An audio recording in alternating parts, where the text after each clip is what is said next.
right, welcome everyone to the TST Round Table. Tonight we have guest speaker, Mr. Bernie Thompson. If you don't know Bernie, oh man, you're missing out on a lot, especially if you haven't been in one of his classes, or better yet, if you don't own one of his products, whether from eScan to eScope or anything in between.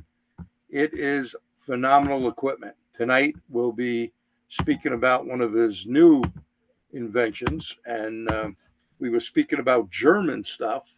Well, there's a lot of carbon buildup on them. So tonight, Bernie Thompson, he's a tech, an inventor, a tool manufacturer, and more like a genius. That's what he is. So the round table tonight, I wish. okay, it's me saying it, not you saying it, Bernie. So he's going to talk about what is modern engine carbon and how is it produced. Big difference, by the way, than the carbon, of years ago. What? Carbon is not all the same. It's going to be a bit different. What problems can little carbon cause? Well, we were talking about those lousy Audis and Minis. Man, they could really screw you up. Your tune-up is not going to fix it. It's a lot to do with carbon buildup. How do we remove this type of carbon from the engine? All carbon removing chemicals are the same, right? I don't think so. I've done stuff with a lot of different companies. I used BG for years, got loads of their little rings. I used Winds and Run Right. Certain chemicals just don't work on this new stuff. So that's what we'll be speaking about. Of course, we will take all your opinions in the chat box. And once the carbon is removed from the engine, what gain is there, if anyway? So, well, carbon obviously is a big problem out there. So that's what we're going to be speaking about. But before we get going, we're going to talk about the TST big event, March the 28th, Saturday, 2026. 3 great speakers. We'll speak about them in a minute. And we start with our sponsors. One of our major sponsors here, Dorman. Dorman Training offers free Dorman Lunch and Learns. A couple of them coming up next week, Wednesday and Thursday. Thursday light duty, Wednesday heavy duty of next week. Paid for webinars. Tomorrow night, if you're interested in heavy duty systems, it'll be Swede owned. He'll be doing heavy duty diagnostics with different scan tools. We have a subscription plan at Dorman. Seminars. We have a live event coming up that we'll speak about. Hands-on training and in-your-shop training. So Dorman, one of our major sponsors of TST. Thank you, Dorman. And of course, ATS, look at that. We got the man of the hour on tonight, Mr. Bernie. Bernie's been super supportive of TST from its inception. So we want to thank Bernie and Neil and my company, ATTS, Napa. Napa's been a big supplier and sponsor of ours for many years, so thank them. Run Right, our very first event, and Pierre, you can chime in. Run Right, we did the first STS very big event out in Fishkill, New York. And that's right. That was right around 9/11. That's correct. And we were supposed to have a big thing at the Texaco plant there, but they had, because of security, because of 9/11, they had to, we still had something, but they had to scale it back a lot. Correct. Yeah, that was nice of Texaco Chevron. That research facility is no longer there, and Run Right stuff works great. P0420, 430. We use that stuff a lot. Works good. Opus IVS. The only thing I can say, if you don't own this tool, man, you're missing out. The Opus IVS is a phenomenal tool that we use every day. Nice thing is when you run into a problem, you click the little button for some tech help. They get on. They use the factory tool, and they have people like Brandon Matthews that'll be our February TST guest speaker, who's a BMW expert. This guy is amazing. He really knows his stuff. Where Pierre left off, Brandon took over. Sorry, Pierre. Yeah, that's okay. I wanted to add to that. So all their experts for the various brands, they're quite specialized. They know stuff, dealer level and maybe higher than that stuff to get you out of a jam or avoid the jam. Yeah, no, very, very good. Worldpac, and next year Worldpac has their big training event. I think we're going to be down in DC. So, Bernie, I'd like to get you out there so we could have a little tour of DC, give you a good tour. Flow Dynamics, some great equipment. And by the way, if you're in the market for some equipment, they have a couple of deals on slightly demoed equipment that they have on sale, from air conditioning machines to power steering, flushing machines, and training machines. And they build them for a lot of big companies, like one of those red tool companies out there. Associated, a great battery maintainer. In fact, if you're working on lithium ion primary batteries, like the Pierre has one on his Tesla, a 16-volt battery, but they're not only on that, they're in Audis, they're in BMWs, they're in Mercedes, they're on Volkswagens. These are lithium primary batteries. We're not talking about high voltage batteries.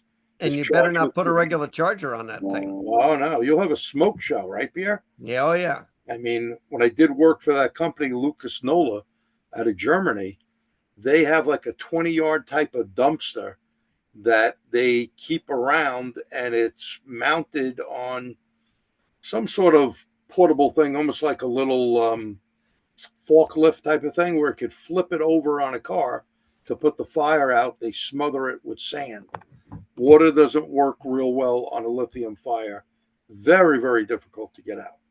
So Associated makes some great equipment. Thanks, Associated. Texa, this year they do a great job on heavy duty.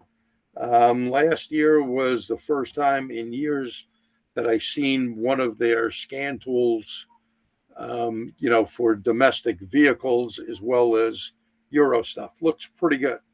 There's one of our sponsors, Can Do.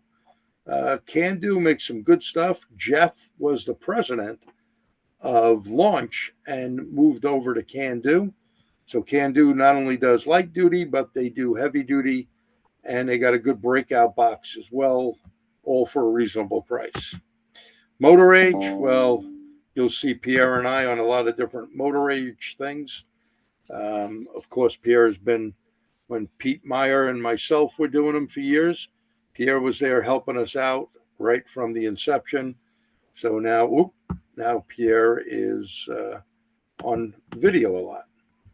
So check out our next one coming up, I think, in a couple of months. All data, great information. I always like looking at it. I say RTFI, read the freaking info.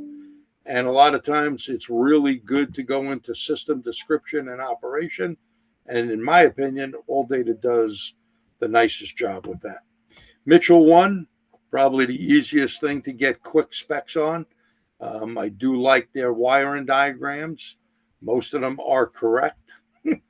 Sometimes you will run across one that Valley Forge has not done correct, but that's when you're going to have to tell them, hey, they got a problem. Overall, Mitchell 1, really good. And Moto Logic.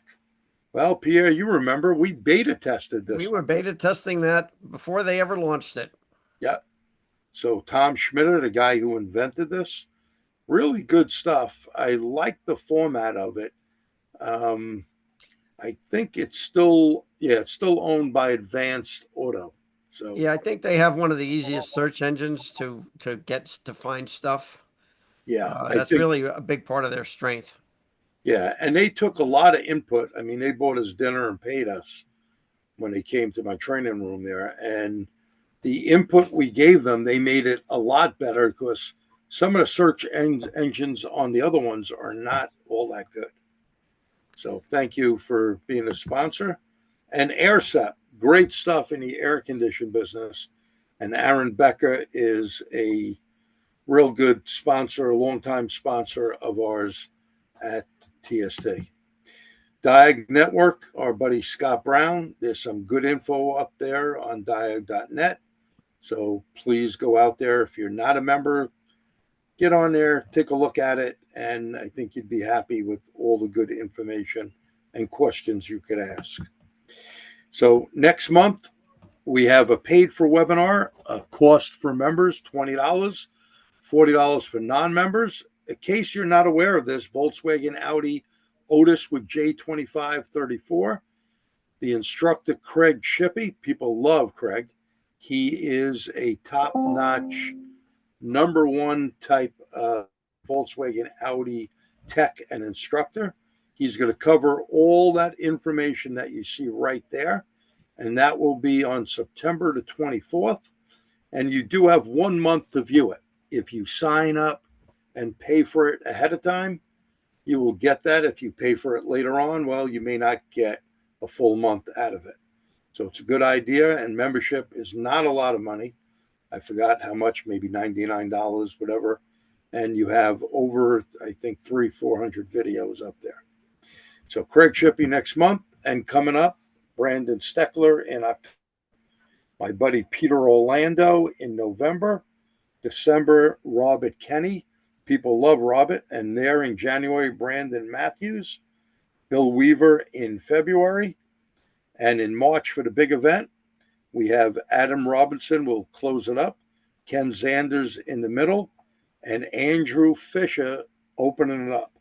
Andrew does a real nice job, a nice young guy that is a good instructor. Glad to have him be at our event. So with that being said, I'm gonna stop sharing. We're gonna start with Mr. Bernie. All right, Bernie. Today. So I think they're all doing well. Remember, if you got a question, put it in the chat. So Bernie, I'm going to ask you the first question. Why did you come out with a new killer carbon eating machine? Because that's what it does. The first machine that we came up with, the 3C Intelligent Induction Cleaner, worked extremely well, but it's extremely complicated and expensive. It has to do with electronics, computers, solenoids, air pressure. There's a lot involved to try to get the chemical atomized fine enough to where it can become a true aerosol in the induction system and be suspended by the moving air column that moves into the engine. At the time when I built that 15 years ago, that was the only way that we could figure out how to make that happen, how to keep the chemical from puddling in the induction system. And since then, I've had better ideas. So basically, since then, I came out with a new system after we tested for years and years and years. That's a much more basic, cheaper system, easier to use, faster, and produces better results. So, it's just like everything in the world. Technology keeps carrying on. And I'm the same way. I'm always trying to look to do something better. And the new induction cleaner, the Vortex, is the next step of that evolution of making something work better to clean the carbon out of these motors. Now, Bernie, having your 3C machine and your new machine, the 3C always worked real well for us. We always kept it clean, unlike Eric, but that's a whole other story, and never had a problem with it. But I got to say, your new machine is simple. Anyone could use it. It's less likely for someone to have a problem. And there's not the amount of cleaning involved as far as cleaning the equipment. It seems like you just follow the little lines that are on the bottle, pour the chemical in, run it, and you're ready to rock and roll. It is super simple. And it's just like Einstein said, engineer something as simple as you can and no simpler. And that's what we've done with the Vortex. It's an amazing invention. It's probably the best invention I've ever made. It's just hard to believe how good it works and how simple it is. And it worked 15 years really ago, I well. would have said it's impossible to do something like that.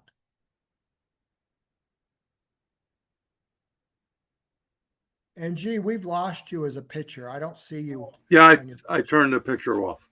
Okay. It's okay. You don't have to see my ugly face. So, why did you invent this machine? Well, the whole idea of carbon removal is something that has gone back for hundreds of over 100 years. People have been, since the internal combustion engine was first produced, carbon accumulates in the engine and gives you all kinds of problems. And their carbon gives you more problems than most technicians are aware of. When you start to have carbon buildup, especially in the GDI engines, you start to make turbulence. So you got to start to think about how some of this stuff works. If I've got a port injected car, I get to squirt the fuel at the back of the closed intake valve. So just the mechanical pressure hitting the hot valve is going to start to mix that fuel and that air together. And then the valve opens and you have a really high turbulent tumbling as that air fuel ratio goes into the cylinder. And then as it moves through the cylinder and the piston starts to move up, I get a really, really thorough mixing, but I have a lot of time. At 6,000 RPM, I have 20 milliseconds to squirt the fuel before I've got to start a recycle. Basically, you have 5 milliseconds a stroke, 4 strokes, 20 milliseconds. So really, you have 17 milliseconds.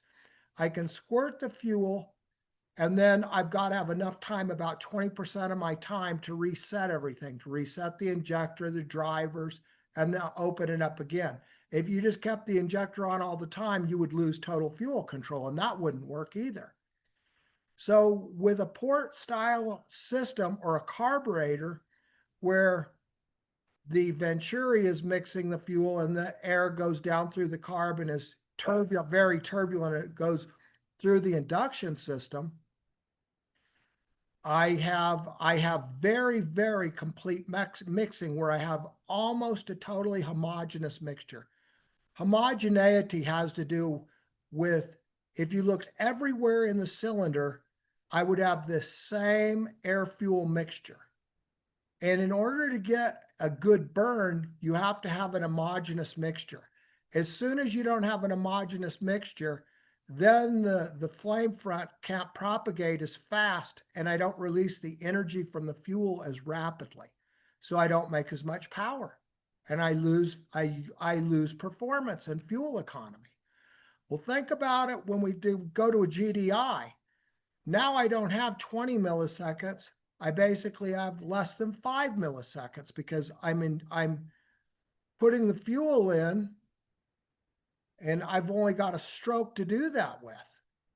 So I have less time, and I don't have all the mixing that occurred in the intake manifold and then the tumbling effect of mixing the air and fuel better as it goes past the valve for a high swirl mixture going into the cylinder where I truly have an homogeneous mixture. With GDI, now I'm squirting the fuel into the cylinder, and the air that's coming in is going to help mix that fuel, but I have way less time to actually get it mixed. That's one of the reasons that I'm running GDI with so much pressure. So I have a way more atomized mixture of fuel. So if it's way more atomized, it's easier to mix with the air to where I have a totally homogeneous mixture once it gets into the cylinder. In any spark ignition engine, the mixture has to be totally homogeneous in order to burn correctly. If it's not homogeneous, I'm going to have problems with burning it. So in GDI engines, when I get heavy carbon concentrations on the back of the intake and in the intake port, I start the air tumbling. So as it's coming into the cylinder, it can't properly be mixed correctly with the air because I have way less time. So everything really needs to be clean in a GDI engine So it works as it was designed to, where I deliver the fuel and it's mixed with the air and it can still be homogeneous, even though I only have a quarter of the time as port, I still have to have an homogeneous mixture. And if that fuel is not totally homogeneous, the burn just won't happen as rapidly. So I won't extract the same amount of heat out of the potential heat, right? All these engines are thermal devices and they work off of heat. And when I ignite the fuel and the piston's close to top dead center, the more peak pressure that I can make, the quicker, the more pressure is going to be exerted on that piston for the whole stroke. So it's going to take way more energy out of the fuel, or I'm going to take more potential energy out of the fuel. When I start to get a dirty intake, the air no longer mixes with the fuel spray, or if the fuel spray is impaired by carbon on the tip of the injector, now I don't have homogeneity in the cylinder and I'll never have rapid fuel burn. So my peak pressure is delayed. It doesn't mean I'm not going to burn all the fuel, but it means I'm not going to burn the fuel before the 90-degree point. If you think about an engine, think about a crank on a bicycle. When do you get your most torque? If your pedal is 90 degrees from the ground and you're pushing down on it, you'll have the most amplification of torque on the crank. So if you want to get a lot of torque on a bicycle, you stand up on the pedal and you push down, and the maximum amount of mechanical advantage that you can get is when the crank is 90 degrees from the ground. And that's going to amplify my torque the best. And a gas engine or a diesel engine, an internal combustion engine, is no different. All of the fuel needs to be burned before you come up to the 90-degree point. That's what all the timing curves are about. They're all about getting the fuel to be totally burned by 90 degrees, because once you go past 90 degrees, you've lost your mechanical advantage. So you've lost the ability to get the potential energy out of the fuel and turn the potential chemical energy into thermal energy, which is turned into physical energy. Hey, Bernie, that's great info. We got a couple of questions, if you don't mind. Sure. One, is it the same chemical as what we used in the 3C machine? It is, because those are the chemicals that have to be used on modern carbon. And you notice I don't have one chemical, I have three, because modern carbon is so varied and you don't know exactly which carbon you're going to have in the engine. The carbon is produced mainly because the oil stock that the engine is running.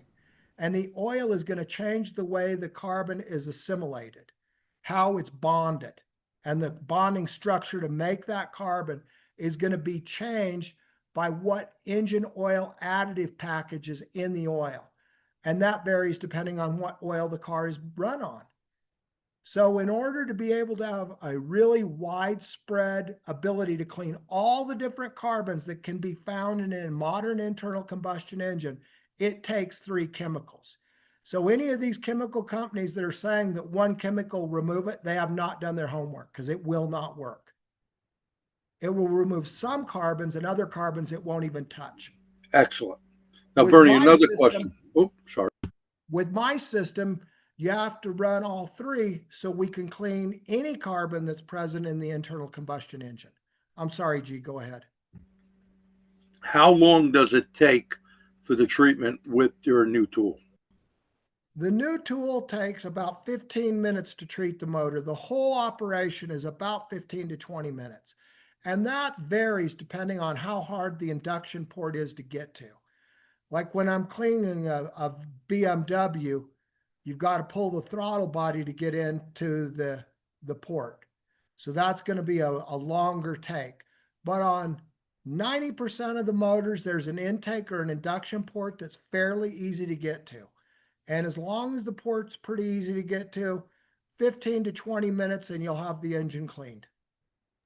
And if it's a high mileage dirty engine, you'll have to do two cleanings So you'd probably be looking at 40 minutes rather than 15 to 20. Another question. Are you worried about the catalytic converter problems? No, the catalytic converter is fine. You're not going to hurt the catalytic converter. The chemical, it burns inside the cylinder, and all the chemical and carbon burn in the cylinder because we've added an organic peroxide, an accelerant to the mixture. That makes sure, in other words, part of the chemical carries oxygen with it, and it's highly volatile. That means it's going to burn in the cylinder. So any carbon that's removed or any chemical is going to burn in the cylinder. It's not going to make it out of the cylinder. So it's not going to make it into the catalytic converter.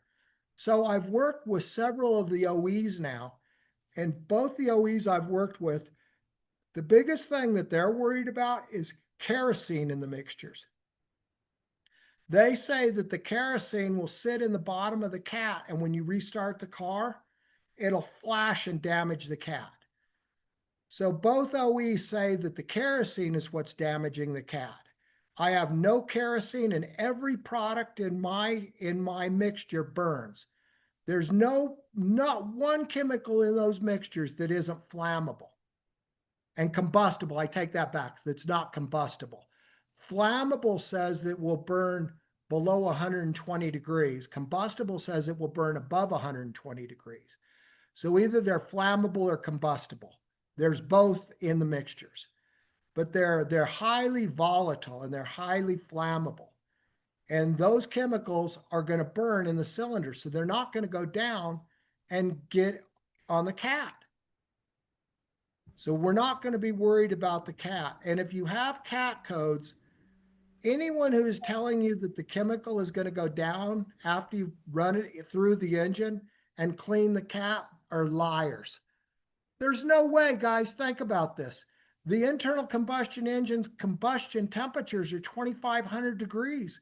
There's hardly a chemical made that will survive 2,500 degrees.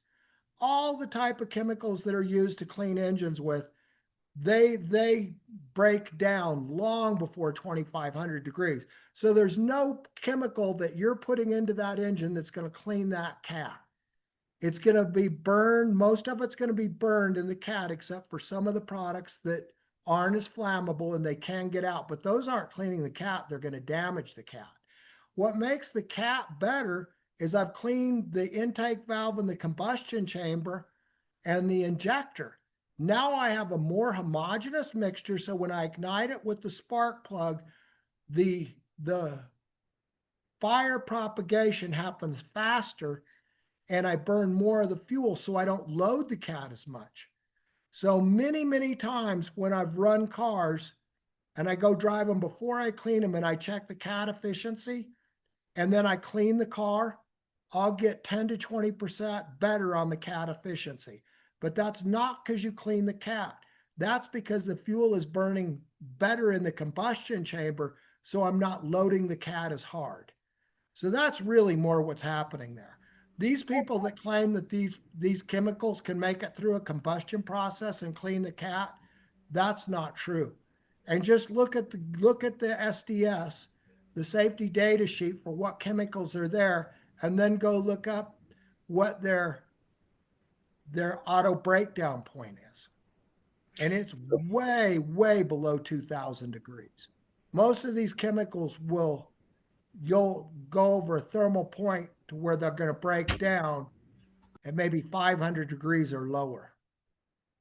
Okay, So what Bernie, we're worried about another is cleaning the combustion chamber and the Bernie, injector and the intake. Yes, go ahead. Bernie, another question. What are your thoughts on, I guess must be cats catching catch cans. So the catch cans like on a turbo. I have one on my 2017 says Santa Fe 2-liter turbo.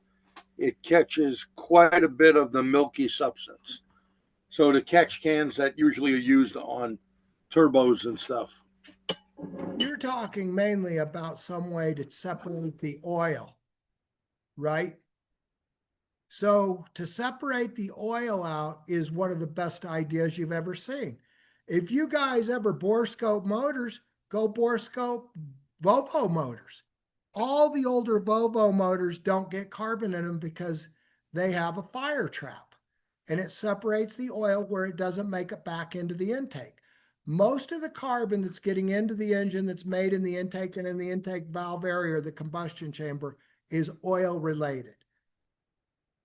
So anyway, if you catch the PCV vapors and you separate those and you separate the oil so it doesn't go back into the engine, you're not going to have as much carbon built up in the induction system. That's just a fact. I know from over 10 years of research and development that most of the carbon in these intake manifolds is based off the engine oil. It's not fuel related, it's oil related. So Okay, here's another one. We have a 3C machine. Are we at a disadvantage? Yep. Questions came in. Hang on. Got to get that back up. Are we at a disadvantage as compared to the new Vortex? Absolutely you are. But if you own a 3C machine, we've sent you multiple emails by now telling you that I'll trade that machine out for the new system because the new system is that much better. And I'm looking for the best way to keep you guys going and keep you in business, not the longest. The Vortex is that much better. And if you watch your emails, you've been emailed multiple times. Anyone that has a 3C machine can send that in and get a Vortex for free. That's good, Bernie. You got another one here. I remember running BG carbon 4 bottle treatments, and sometimes we would set a O2 sensor code and have to drive the vehicle on the interstate to get the smoke to stop that occurred in the exhaust system. So your system doesn't cause this? Okay, so let me tell you, I have cleaned literally thousands of cars with BG, Wins, Mach. All of my competitors run right. And that's the easiest problem to solve. My biggest problem when I was cleaning cars is fouling spark plugs. Holy moly. You know, you foul some of these spark plugs like on a Subaru, those coils just don't come out. You got to jack the motor up to get the coil to fit out on some of the older Subarus, the Scoobies. And some of the V6s, the plugs don't just come out. You foul them, and you were in just doing a quick check clean, and now you're in, you got to clean the plug to give it back to the customer, and you're out hours of time. My chemicals have never, ever damaged a cat, and I've never, ever had any problem with fouling a spark plug, much less any smoke. That's because the stuff isn't, you don't got it atomized good enough. So it's pooling in the intake manifold, and now it's being pulled out of the intake manifold when you're driving it, and it's giving you smoking conditions along with a knocking condition because the chemical has some properties where some of the chemicals will burn quicker than gasoline, so you'll have a knock from it. So yeah, their systems and my system are totally different. Those people have no idea how to engineer anything. Okay, Bernie, here's another one. Does your system completely burn the carbon in the combustion chamber? Is there any residue after the cleaning cycle?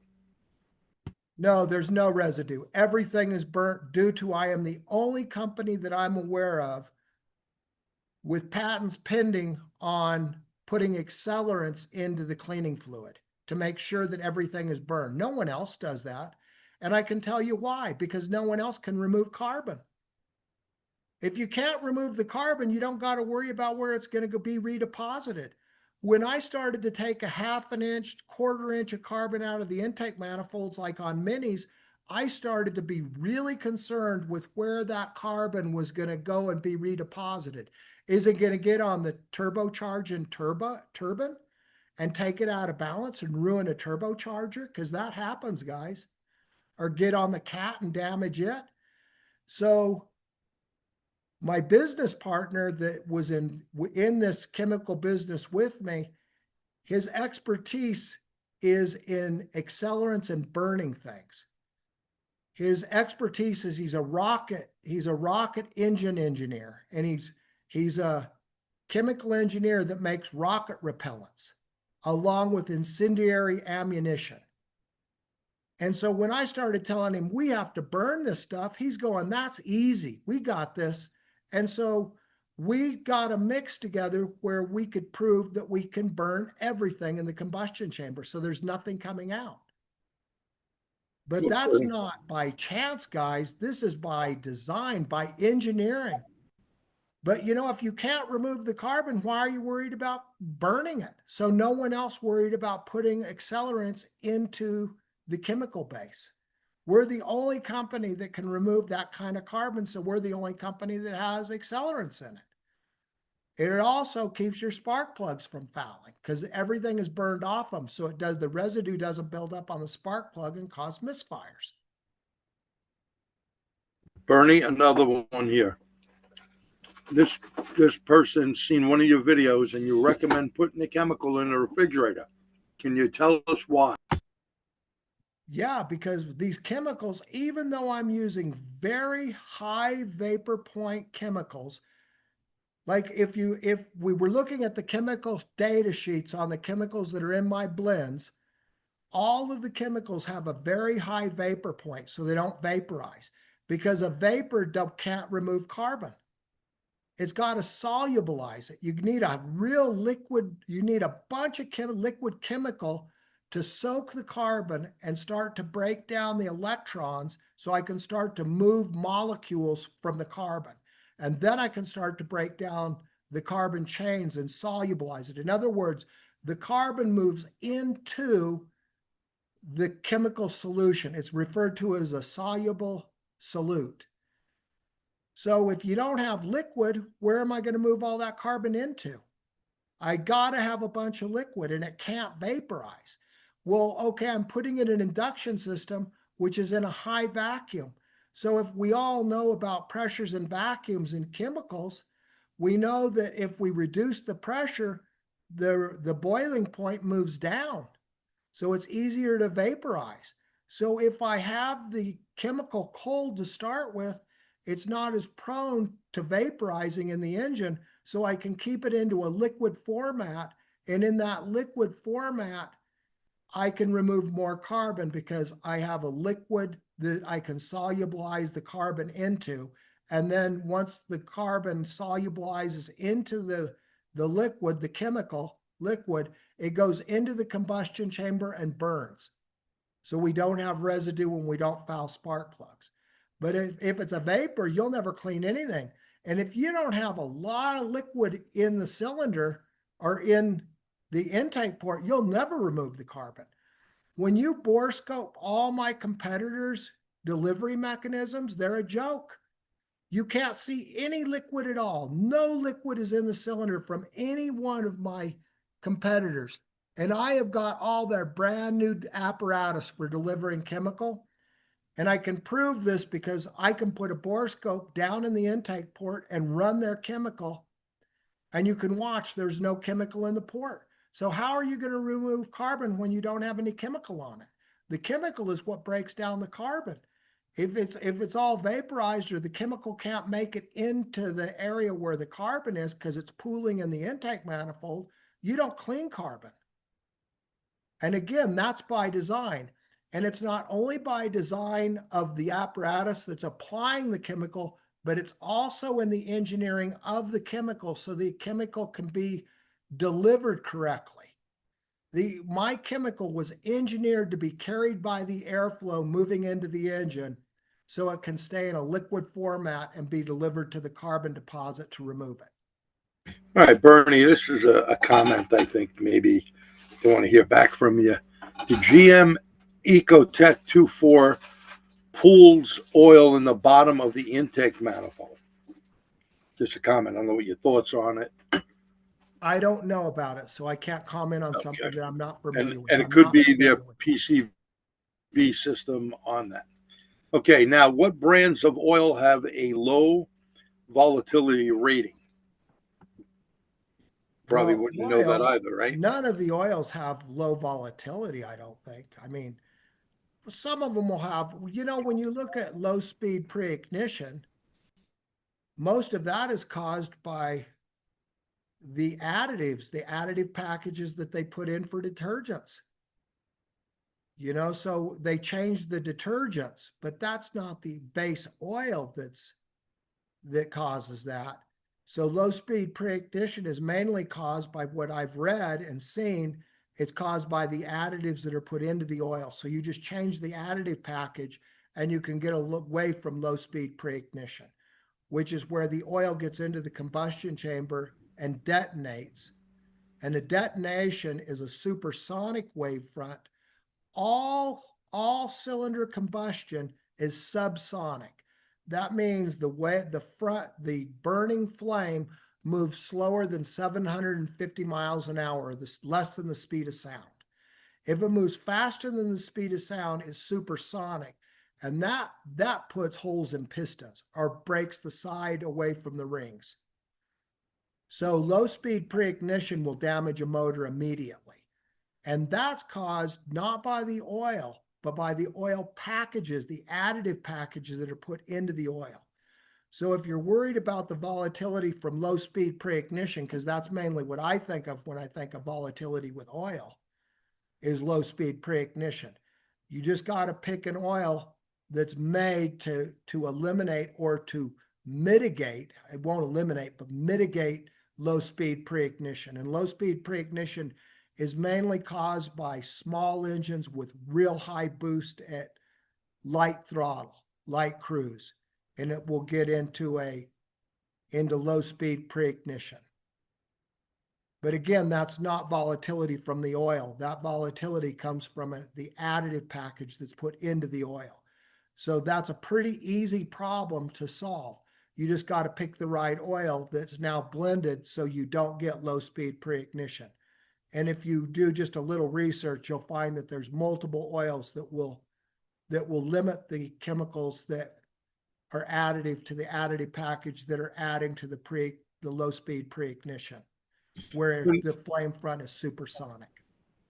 Bernie, I'm guessing that you recommend changing the engine oil after doing the carbon treatment with your machine, or is this not necessary?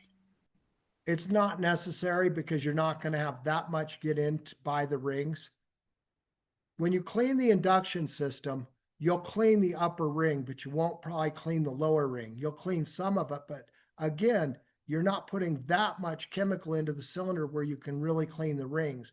In order to clean the rings, you need to use my other chemical, 505 CRO, carbon remover oil. And you pour it into the oil. It is a special chemical package that we've made that you put into the oil before you change it, and you run it at high idle for 15 to 20 minutes, and it will clean the rings, and it will also clean oil tensioners, screens. It does a tremendous job of removing carbon from the internal combustion engine on the lubricated components. Bernie, I'll tell you this. We just used your oil treatment on a 2018 Pacifica that came in with a wiped out cam. And unfortunately, the insurance company only would pay for one head, one phaser, one gear. And you ought to see the metal that was in this piece of crap. We used your cleaner because what happened is, obviously, we knew as soon as we started up, it was going to make some noise. It clogged up the phaser and obviously the solenoid. But after running your 505 oil treatment, it winded up cleaning everything out. We changed another filter out, cut the oil filter open, and it really took out a bunch of the metal that was in there. And now the vehicle's been running a week without any problems. Customers happy. And we didn't want to do the job, but it was an insurance job. And these insurance companies that these people pay big money for, you see them all over TV. They don't want to pay for squat. They want to do half-ass work.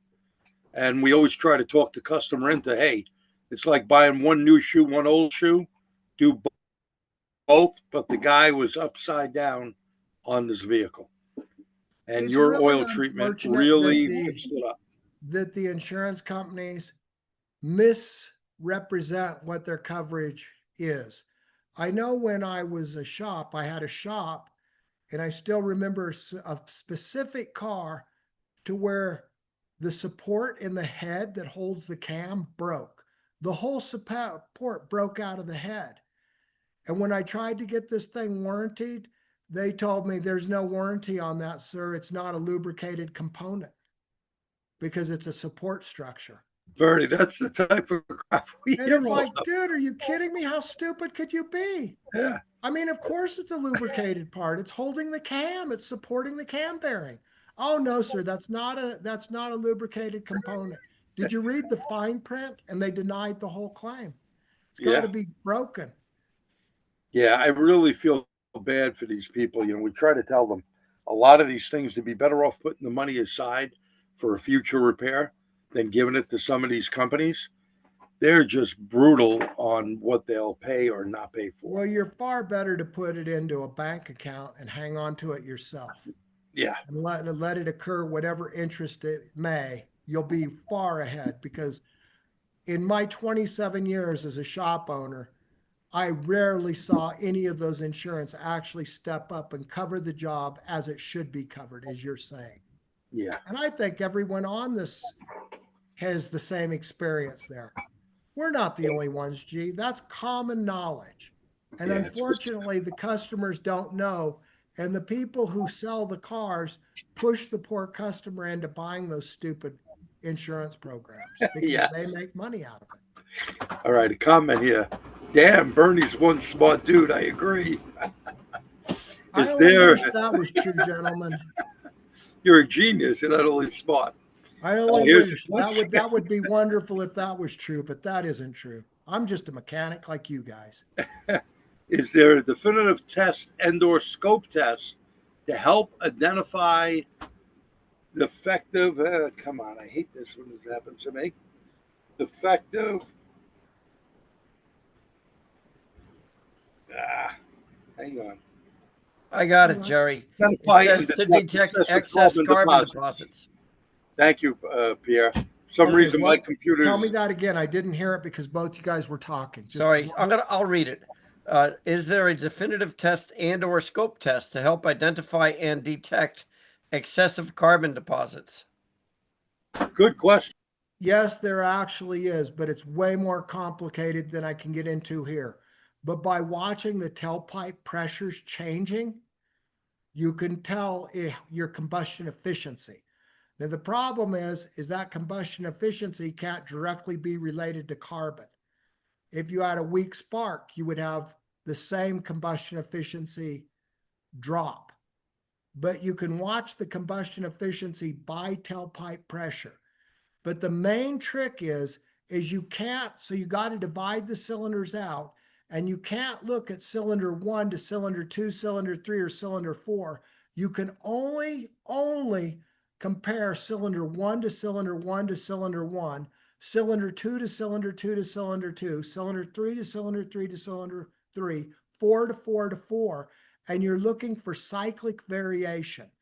The more cyclic variation you have between the exhaust pulses coming out of the tailpipe, the more combustion inefficiency that indicates. And so you can tell, but it's complicated. It would take me a few hours just to explain it. I worked on that for 3 years to figure out how you would see that. And so it Bernie. absolutely is doable. Here's another one.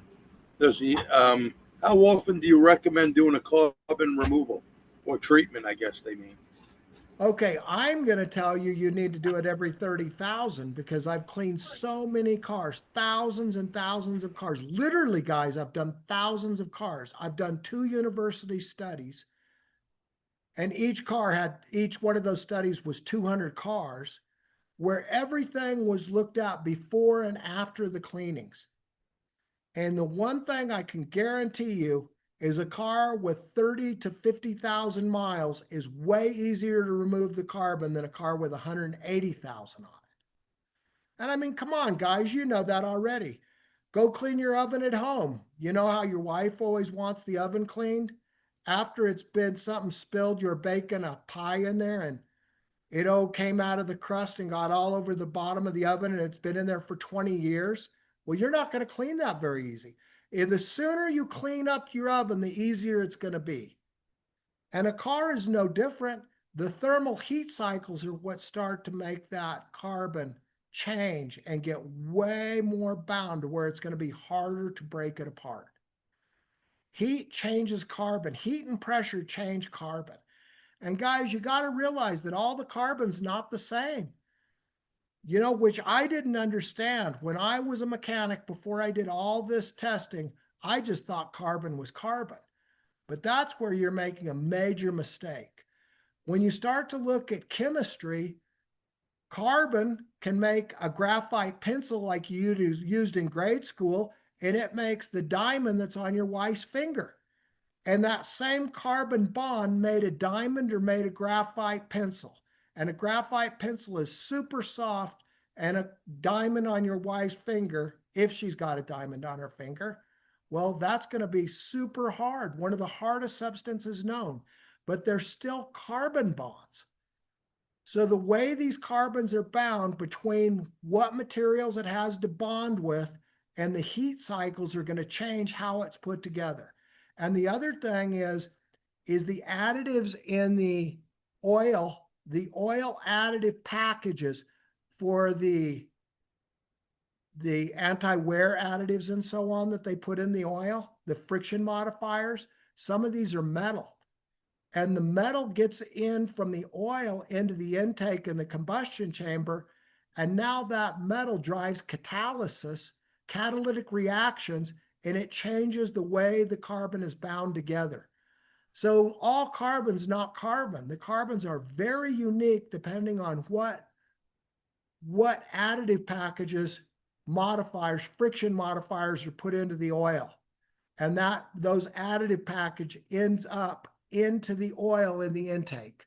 And it changes the carbon structure. Now I know this because we were running tests in a $50 million lab. One of the main machines we were running is a $15 million machine. And it just so happens that my shop is right by Sandia National Laboratories, and I ride bicycles with one of the lead engineers out there, a chemical engineer, and he's all specced out on the carbon lab out there. The carbon lab was put out there by DOE, Department of Energy, to look at how to decarbonize catalysts. And so he got authorization from his bosses that we could run testing at night. So I would get all the samples prepared all day, and he'd come pick them up and he'd take them over and run them at night. And then we would see how the carbon was put together so we could figure out how you could get it apart. And what we found was the carbons are just totally different. The way they're bound together changes. And then what we found out is the main changing factor was the oil additive packages were what were changing the carbon. So to give you a better idea, I'll tell you guys about one of the best and the worst days I ever had in my life. I figured we could do this because I was consulting for a few of the chemical companies that do this. And when I looked at how they ran their tests, they're just stupid. And I don't mean that. I do and I don't. Don't take this the wrong way. But let me tell you the story. They take these cars and they strap them down on a dyno, and they run a fuel stock in the car that's not in your or my cars or any of our customers' car.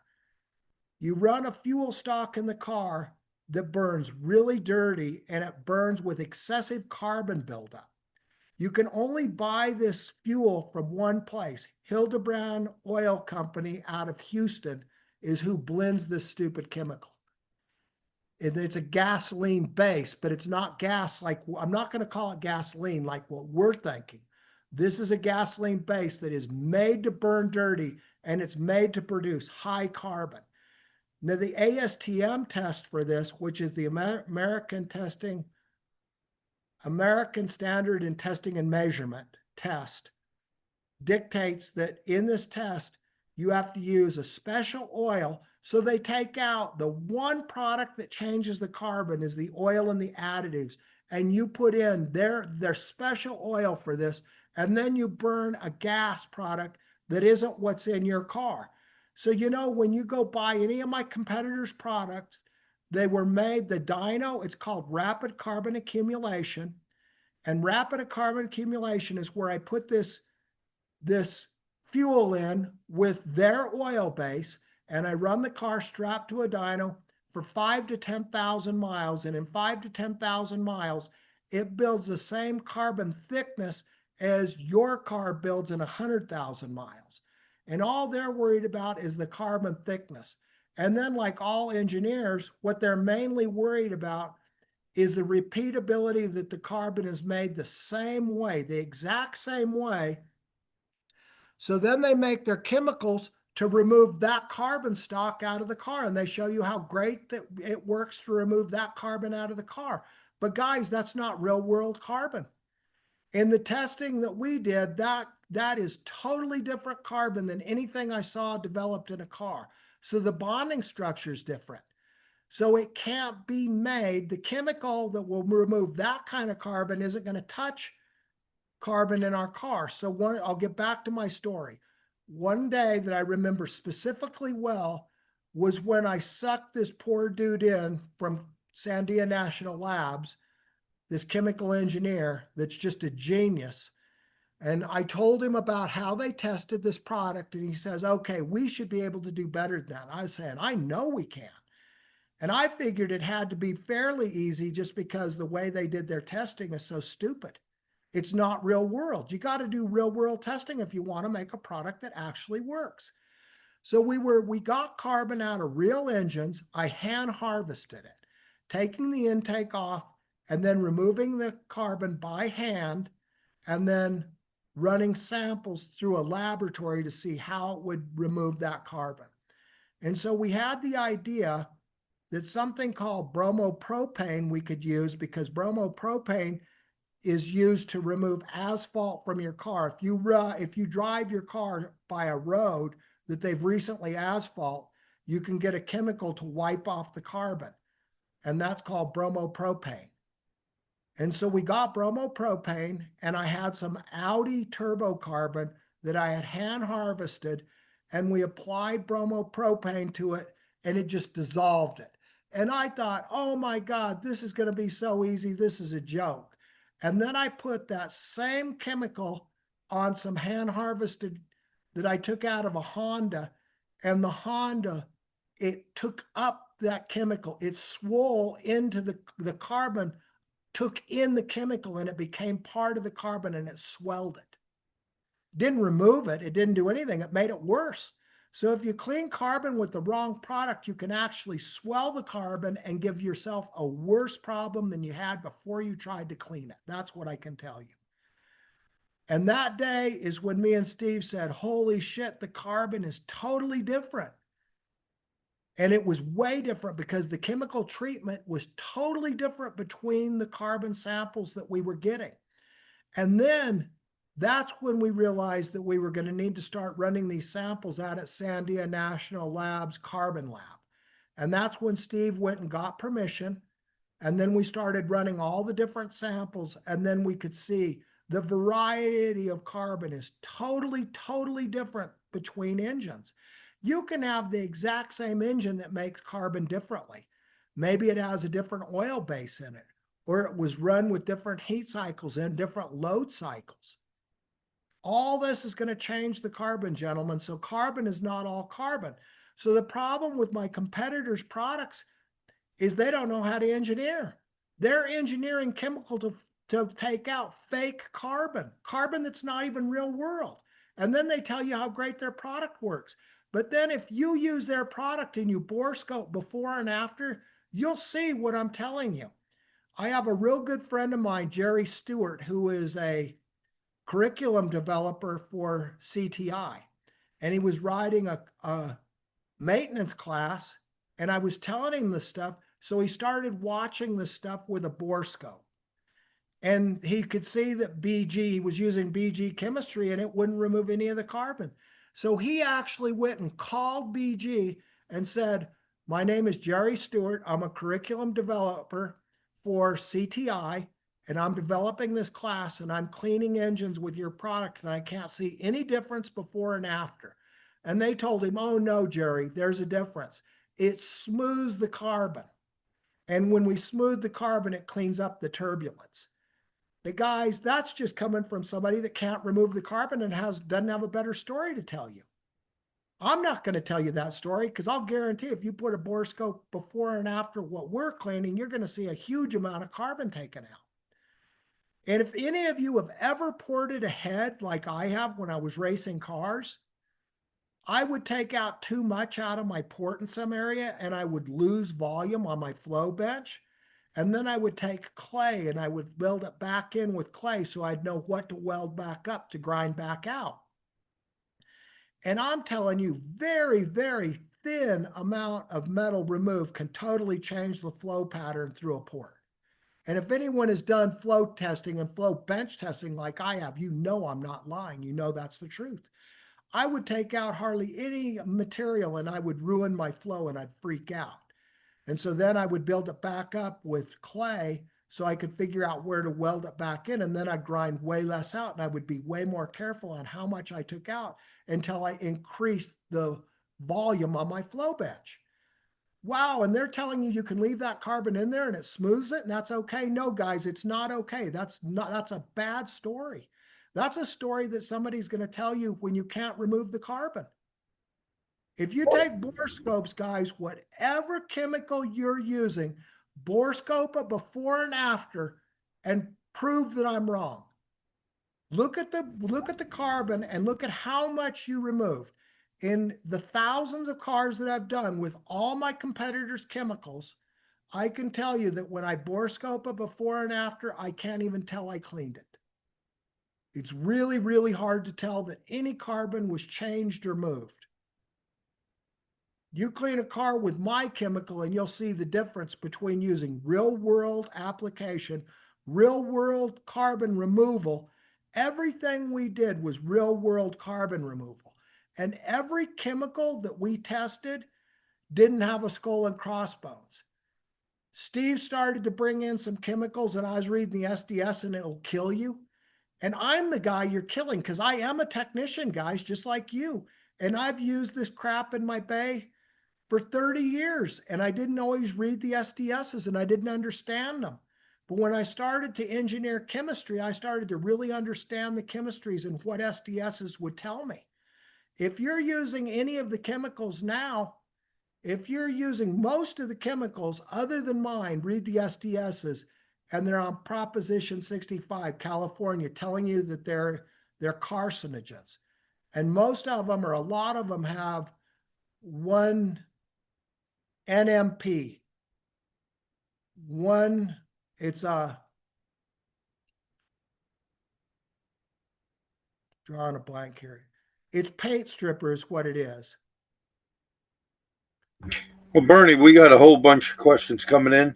That's real good info. Does the engine need to be warmed up before doing the carbon treatment to help loosen the carbon, or will it work just fine cold? I know your answer, but go ahead. You want it to be cold because the more of the chemical will stay liquid. When you have a chemical that actually works to break down modern carbon, you don't need the engine warm. All the warm stuff is somebody's chemical that doesn't work very good. And so they're expecting the chemical reaction to be speeded up by heat, which most chemical reactions are sped up by heat. But the heat also vaporizes the chemical. And I can tell you from years and years of research and development that absolutely vapor will not remove carbon. So you want the engine cold. So you have cold engine with cold chemical is going to be your best results to actually remove heavy carbon from these new engines. Bernie, I know from our experience using the 3C machine and now your new machine, it works way better when the chemical is cold and the car is cold. I mean, we had some vehicles early on, customer wanted it done and wouldn't leave the car. It does not clean as much carbon up as when it's cold. So there is a big difference. Now, a question someone has here for you. Let's see. Boop, boop, boop. What model is the new machine and where can he purchase it? Well, obviously, they can purchase it from you, but why don't you tell them the new model number on your website? So I don't know the model number, but it's called the 3C Vortex. And if you go to ATS Chemicals with an S, chemicals with an S.com, just look for the induction cleaning machine and it will be called a 3C Vortex. And the Bernie, 3C means three chemicals, 3C, three chemicals, because that's what it takes to remove the carbon, three different chemicals. Bernie, isn't it on the regular ATS website as well, or am I seeing things? It'll be on the ATS website and you click on the chemicals and it'll take you to ATS Chemicals. Good. Another question here. Those are two different businesses. So ATS, we make diagnostic equipment and ATS Chemical makes chemical treatments for carbon. Got you. But they are two different businesses. Okay. Can your product be used for EGR and EGR cooler plugging on diesels? Yes, it can. And I've cleaned out a bunch of EGRs and I've cleaned out a bunch of, mainly not the EGR, mainly I've cleaned out the air passages in the exhaust system where it pumps air into the exhaust and you'll set codes. I've cleaned some of those out with the chemical when I can blow it through there. The 3C Vortex will not blow it through the chemical. So you're going to have to pour it in and then blow it with air to get it through the system and let it soak. But it will remove the carbon. In an EGR passage, in my experience, the best way to clean an EGR passage, and this is if it's a metal manifold, get a oxygen acetylene torch and get a neutral flame on it and put it down, take the EGR off and get the carbon hot where you can see it start to burn. Shut the acetylene off and turn the oxygen full power. And it will burn the carbon out through the passage and it absolutely burns the passage clean. And when you get through the passage, you'll hear it pop into the intake. Now it gets really hot, so you don't want to do this on any kind of plastic manifold. But on a metal manifold, it will absolutely clean the EGR passage. That's the best way in my career that I've found to clean EGR passages, where it absolutely cleans it completely. It burns the carbon out this way. Because once I get the carbon hot with the acetylene oxygen torch and I set the acetylene off, now I'm just feeding oxygen to keep the carbon burning. And the most important thing is keep the oxygen going in there until you hear it pop. Because if it burns part way and you take the flame away or you take the oxygen away so the flame stops, you'll never clean the carbon out, and then you'll need chemical. But if you keep it burning, it'll totally burn the passage out. I mean, I've cleaned so many intake manifolds this way that they've got plugged EGR. It works extremely well.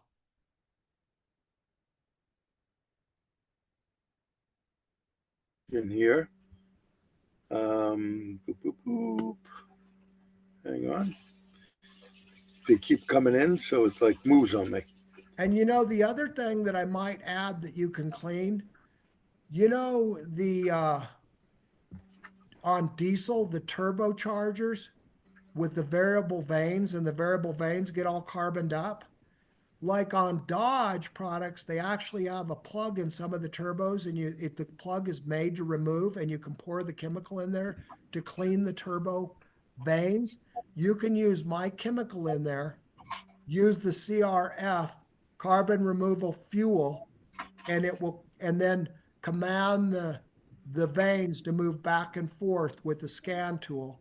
And I was successful in cleaning multiple Dodge products That they without use those. replacing the turbo. Yeah, they use those variable turbos on the Fords and also the Duramax, and they do carbon up a lot. So I'm The sure it'll problem with work on all Ford of them. right now is they don't have a vane sweep. You can't command it with a scan tool.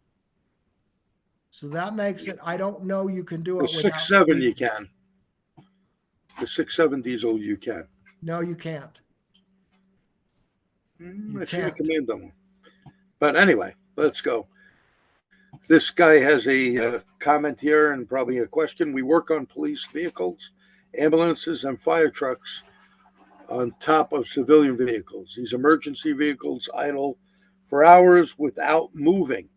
Police vehicles are gas, so I understand your system will benefit the cop cars. However, I know the ambulance engines and ladders are diesel. Will your treatment, come on, will your treatment help with the regeneration system No, on these do not vehicles? use this on diesels. These chemicals, the only one that's for diesels is the fuel, the CRF. Carbon removal fuel. You can pour it in the fuel and it'll help clean the injectors on a diesel. But this is not to be used in the induction system to clean. Remember, diesels are fuel throttle. They're not air throttle. If you start to put a chemical into a diesel like this, you'll blow the motor up because you're fueling it. That carbon removal chemical is flammable. It is a fuel. And that engine will take off and you'll blow it up. So no, this is not to be used in a diesel. Okay, This is Mazda gasoline in there. based.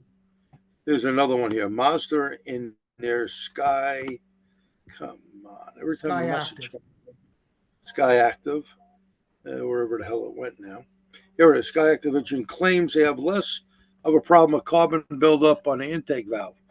They say they run higher temperature on the intake valves, which reduces deposits. I Well, guess it's just a they can comment. claim whatever. I don't buy that. Higher, And everything I've seen with higher temperatures just changes the carbon structure, but they still get carboned up. And you run it yeah, hotter, you just make the carbon harder to remove because the carbon structure changes from the heat. and all the motors like the Ford motors and GM that use, regular injectors along with GDI to help clean the carbon up. Have you seen any improvement with those systems? Dual fuel engines is what you're referring to. You have Correct. port and you have GDI, dual fuel. And the dual fuel systems don't nearly have the carboning as the just pure GDI engines do.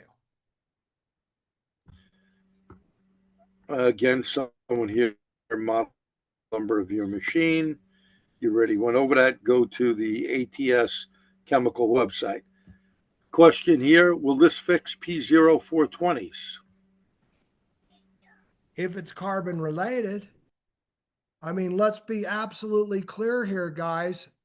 A 420 is a catalyst efficiency code, but many catalyst efficiency codes are made by the injectors being dirty. So yes, it'll fix it. I can't tell you how many P0420s I've fixed with 505 CRF, just the pour in treatment that goes into the fuel because it cleans the injector in the combustion chamber. I had a BMW that was setting cat codes and they put a cat on it and I rent my bays in my shop. I own the building I'm in and I rent some of the bays out to a shop and he's a muffler shop. And they put a cat on this BMW and then it wouldn't clear the code. And the customer's upset now because they paid $4,000 and they still have the same code. So I helped the guy and I went and drove the car and I watched it with my scan tool and I watched the cat efficiency. And the only time that I could get any kind of a cat problem is when I was lightly cruising at about 30 miles an hour with my foot barely on the throttle. I would start to have cat efficiency problems. But under load, the cat worked perfect. It totally took care of it. Well, that tells me that the problem is in the fuel delivery, not the cat. If he had known how to diagnose the car, he wouldn't have put a cat on it in the first place. So I put a couple of cans of CRF in there and it fixed that BMW and the guy just freaked. But a lot of times the cat problems are being caused by, as I told you before, if the fuel doesn't burn correctly in the combustion chamber, the cat's got to deal with it. And under some throttle conditions, the cat can't deal with it. So it sets codes. But if the cat is damaged, guys, if it's cindered or it's got antifreeze on it, you're not going to fix that by cleaning it with a chemical. No. If you have carbon in the combustion chamber causing combustion inefficiencies, then you can help the cat, yes. And many of the codes are caused by inefficiencies due to carbon buildup in the combustion chamber or on the injector or on the back of the valve. Roger Not loves having your proper mixing. I'm not making an homogeneous mixture to burn. If the carbon on the back of the valve is changing the airflow as it comes into the cylinder, you can't make an homogeneous mixture in the cylinder, not with a GDI. Roger wants to thank you for that great tip on EGR. Just be careful with flammable stuff under the hood of a vehicle, I mean, you and no got to have a plastic. brain, guys. You got to think about this. But technicians, we all think about things. Just be careful when you're putting the torch down there and make sure there's nothing else around where the port is. You know, if there's anything down around that you can hit with that torch, remove it. But I have fixed a lot of EGR codes by burning the passages out, and it absolutely is the most effective way I've ever found personally. But the Here's chemical another, will remove the carbon as well. here's another question. Does your chemical work on marine applications or power sport equipment? It does. And my buddy Tim Harding is the one that does the testing on that for me. He has I don't one know if hell of you a race guys dog. know Tim Harding. He's the world champion for whitewater racing. He races up like the Rogue River with huge whitewater, and he's doing 120 miles an hour. I went up to the world championship 2 years ago in Oregon where they were racing up the rivers, and it's quite impressive. But he's quite into the whole boat crowd, and he's used all these chemicals on boats extensively, and he swears by it. Yeah, you guys got to check Tim out. He has some nice boats, to say the least. Any other questions for Bernie? Pierre, do you have any, or Eric, that you want to ask Bernie? I do not actually. Looks like the guys have been asking some pretty good questions. I wanted to say something about the acetylene torch with the EGR though. Guys, use your smallest tip. You know, don't like Bernie said. Use your brain. That you only want to start the carbon burning. You don't need a gigantic blowtorch in there, Yeah, you don't want to melt the aluminum. You're just trying to right? burn the carbon out. But once you get the carbon going and you shut the acetylene off, there's no more fuel going to it. You're only burning the carbon with the oxygen. So you're safe. You only use the acetylene in the beginning. And then you turn the oxygen up once you turn the acetylene off and you let it burn. And just make sure you continue to let it burn until it pops out the intake. Because if you take the oxygen away before it burns out, I have done this. So I'm telling you this from stupidity. I just didn't understand it when I first started to do this. I've been doing that for 30 years, 30 plus years. And one of the first ones I did, I had another tech tell me that tip. I didn't figure that out. I was told that tip. And then I tried it. In the first one, I started to get worried because the manifold started to get hot and I took the oxygen away and then I could never get it going again. After that, I always kept the oxygen going until it popped out the intake in the inside of the intake. And then it's totally clean and you don't have any more EGR codes or problems. It absolutely cleans it. We got a thank you here from Bob's from Buck County. Um, Good information, and I think everyone very informative from Spiro. Any other questions before we let Bernie go and thank him for Actually, all I this have work I he have a does? question. Bernie, I know you had issues with certain intake manifolds on the original 3C machine. Is anything different with this with the Vortex setup? The Vortex is it's so much better. The atomization is way, way better. And I don't have a lot of the puddling concern that I had with the 3C. It just works that much better. So some of the engines have been removed, but you still got to use a brain. You've got to have a centralized vacuum support or you can't use it. So you still can't use it, say, on a BMW Hot V because there's no centralized vacuum port. The only place you can even get the chemical into the intake is down through the corrugated tubing that goes to the bottom of the intake, and the corrugation will break out any atomization that you make, and it will be liquid in the bottom manifold. And the manifold, when you punch the car, all the liquid runs back and you'll lock up the rear cylinder and break the piston. So if you look on my site, it still says what motors not to clean, but there's only a few. Most of the motors that I was worried about with my original machine, it works. The new machine is so much better on the atomization that I don't have a lot of the problems that I had with the Intelligent 3C machine. I'm going to add for guys who don't know what a hot V is. It's one of these idiotic designs that breathes backwards. They got the exhaust in the valley. The turbos sit in the valley, and where we would think the exhaust manifolds are the intake. That's where the intake is. Right? Where the Yeah, it's exhaust manifold backwards. would be. And it's, we talked about the German engineering when we were first on, and it's like, yeah, that's a typical German engineer.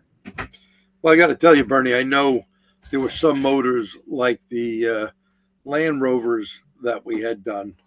You have to be real careful, not for a oil lube guy to do, but you could hear when the chemical starts puddling.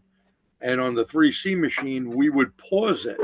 You couldn't get through, let's say, 10 minutes before you would start to have a problem. But I got to tell you, the ones we cleaned, they came out unbelievably. They really worked. But I'd say you have to be careful. I know you, as a manufacturer, don't know the person on the other end. I think if someone doesn't have experience, doesn't know motors, doesn't have an ear for it, then I would wholeheartedly say don't clean the engines that you have listed. The newer piece of equipment is a hell of a lot easier. There's less stuff to worry about. And I've been using it. It works great. In fact, I'm going to do my Corvette with it as soon as I have some time when I get back. Another question here: will your new machine work on a GM 2.4 Ecotech? Yeah. Yeah, there's no Yeah, I problem. wouldn't see why not. Is the list of 3C chemicals on the site? It's pretty easy. There's I would say also a yes. list of the motors not to clean on that site. The engines that I know not to clean are posted on that site. And if you Yeah, have so any questions, call us, and support will help you through what not to clean or what you can clean. yeah, people are thanking you, Bernie. I want to thank you on behalf of TSD for your great support and coming out. I think this is an important tool that everyone should have in their shop because let's face it, when you get an Audi that has a stumble problem, we had a lot of these, and other shops have done tune-ups on them, and well, it was all from carbon buildup. And when we use the 3C, or now the new one, which is so much easier, it works. It takes that stumble right out. That motor is running great. Well, It what's didn't even need more plugs. important is the power and performance comes up and the fuel mileage goes up because the burn is faster. If you can make an homogeneous mixture, the burn can go quicker and I have a higher peak pressure, which is going to make more gas mileage and the engine is going to run better, period. And when you clean some of these cars, guys, your customers will freak out. You'll clean the car and you'll add so much power. And I mean, I cleaned one of my employees' cars, a little 2015 Chevy Cruze with 140,000 on it, and he got 12 miles to the gallon better. I cleaned one of my other my service support, Jeff's car, and he got 5 miles better, and that's on a port injected car, not a GDI. When you start cleaning the carbon out of these engines, you're not going to believe the power increase. They shift better because your throttle's not in as much, and the PCM is watching your command for shifting off of the TPS. That's like your TV cable on the old days where you set the or TV the old cable. vacuum modulator. Yeah, so I mean, it's just going to make it shift better. It makes it run better. The mileage goes up. Your customers are going to love you when you clean the car, and you make really great money out of it. It's a win-win for everyone, and it's better for the environment. You know, I would like to add something, and this is really geared towards the intake deposits and all of that. But guys, when I had my shop, I had a paper on my counter encouraging my customers to buy top tier fuel. It's not exactly this part of the problem, right? But it can still cause problems, especially in injectors and piston crowns. So And in the university studies that I've done, all of the people that brought their cars in to be cleaned had to fill out applications. And in every one where the customer just bought any fuel, he bought the cheapest Panther piss, it was dirtier. In all the cars that said they used top tier fuels, the engine was cleaner every time. Not once, that's every time. Hundreds and hundreds of cars, guys. I mean, Pierre is absolutely right. Top tier fuels will help, but it's not going to cure it. It only helps it, but it won't cure it. Yeah. Let's not forget, Mobil used to say they'd keep your engine clean. They had to stop saying that because they couldn't clean all the carbon. And they all put the additives in all of their fuel. It's just as a higher concentration in their super unleaded, their better fuel. But And they all guys, have, a lot of those additives, like polyethylamines, if you take a couple of different polyethylamines and mix them together, you would make epoxy. And one of the chemicals that's highly used in carbon removal is polyethylamines. But after years of testing, I'll tell you, polyethylamines do not remove carbon. And then when I found some papers when we were doing the research, they're talking about the polyethylamines putting a coating down on the metal where it keeps the carbon from accumulating on the metal, but it won't remove carbon. It just keeps the carbon from being able to get on the metal to start with. So if you've got a new engine, it's going to take longer for the carbon to build up, but it's still going to build up. It's a prophylactic basically, but it's not like my fuel treatment where it's removing carbon from the system. Totally different chemicals. all right. Well, Bernie, we want to thank you again for coming out. Well, I want to thank everyone for the time that they've come and spent with me. Thank you guys. Sure appreciate everyone that I tortured tonight. I know You I didn't torture. tortured. Phenomenal information. Even our buddy Mark Warren is on and says, thank you. Good information from Mark. Marcus, how on earth are you doing? Haven't talked to you in a while, Mark. I'll have to give you a call. Well, I got an idea, Bernie. We'll get you down to DC to teach. That doesn't look like a yes to me, but I want to remind everyone next month, Craig Shippey, September 24th. And then we have coming up after that again, Brandon Steckler in October, November, Peter Orlando, December, Robert Kenny, Brandon Matthews in January, Bill Weaver in February. And then, guys, those are some great instructors. Yeah, I mean, Adam Robertson. You just can't get this kind of training anywhere else. TST is an amazing organization.